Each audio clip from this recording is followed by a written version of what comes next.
Assalamualaikum warahmatullahi wabarakatuh. Waalaikumsalam warahmatullahi wabarakatuh. Saya mau nanya Bu ya, waktu saya bepergian pulang jam 1 malam, terus subuhnya itu kebablasan bangun sampai setengah 7. Bagaimana itu hukumnya Bu ya? Saya sampai tidak melakukan sholat subuh. Mau sholat subuh udah setengah 7. Assalamualaikum warahmatullahi wabarakatuh. Waalaikumsalam warahmatullahi wabarakatuh. Jika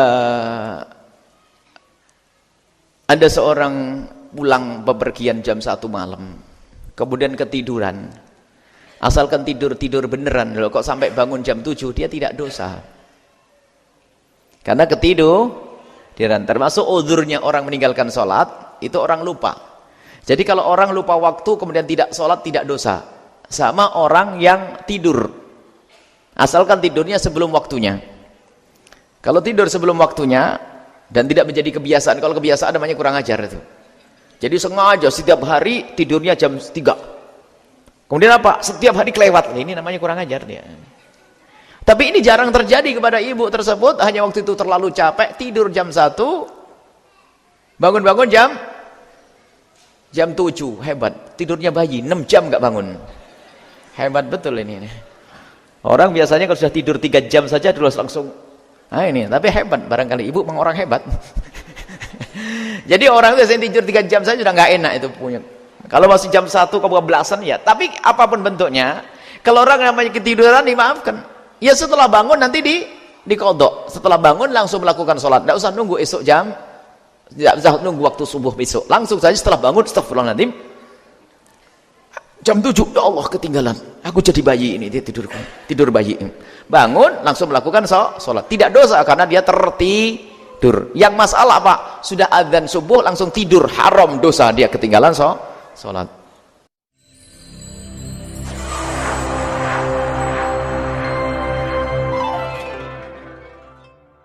Selalu ketiduran tak dapat sholat subuh. Orang yang tak sholat subuh karena ketiduran, ada hadisnya. Man nama, siapa yang tidur walam yusalli, sampai tak sembahyang subuh, balas syaitanu fi uzuni, setan kencing di telinganya.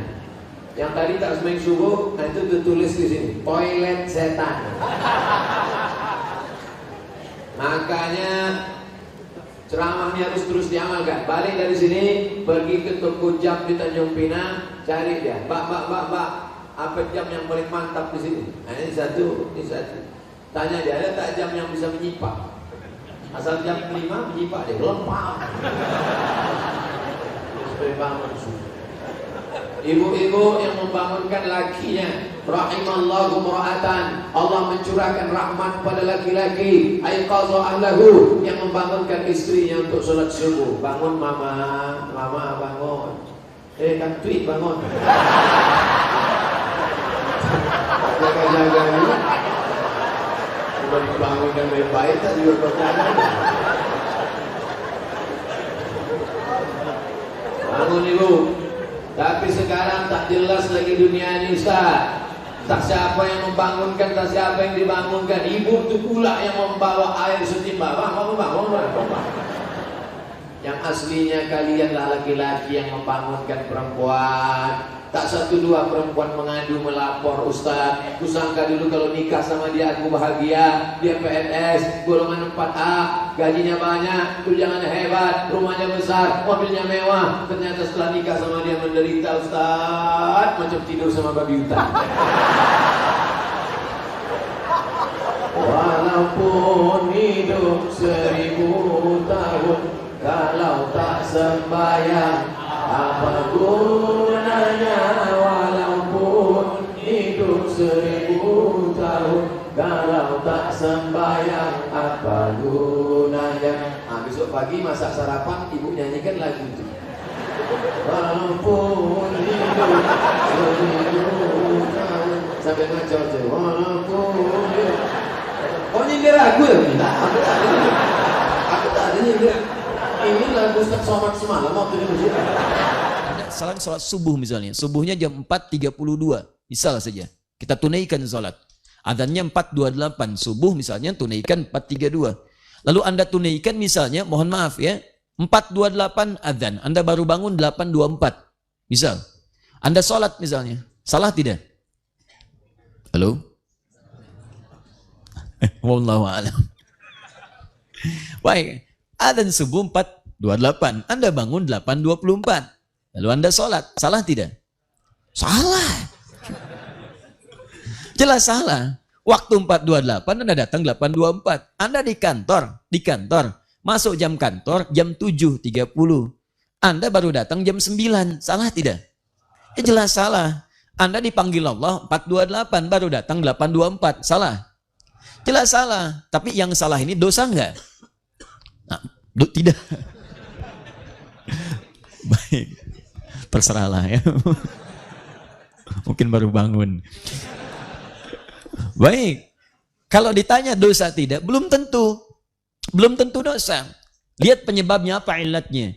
Mungkin dia tertidur karena satu pekerjaan urusan yang tidak mengandung dosa, terlampau lelah kemudian bangun.